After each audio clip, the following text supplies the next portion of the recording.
دخل يا ابني اللي بعده. انا في عرضك يا حكومه، الحقنا يا باشا. انت ايه حكايتك يا ابني وانا موريش غيرك ولا ايه؟ لا مؤاخذه يا باشا، والنبي يا باشا خليها تسيبني في حالي، ده حتى مش عاوزاني اطلقها. طيب اركن انت شويه.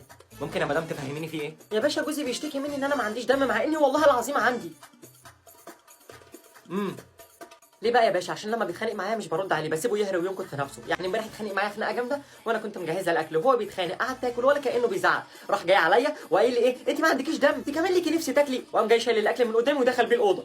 طيب اعتديتي عليه بعديها ولا حصل منك ايه، ولا سبتي البيت ومشيتي رحتي لاهلك؟ ولا اي حاجه من دي يا باشا، رحت جبت الاكل حطيته قدامي وفضلت اكل عادي. وكمان انا عندي حماتي ست متسلطه شويه، مطفشه مراتات عيالها كلهم، لكن معايا انا ما عرفتش، تبقى قاعده بتزعق وعايزه تخلق مشكله، مش برد عليها وبتعامل بكل برود من غير ما اطلع نفس حتى. هل انا كده غلطانه؟ لا لحد دلوقتي تمام قوي، ده انت عداكي العيب كمان.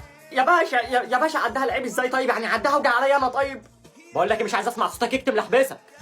حاضر يا باشا، انا شادد بلاستر على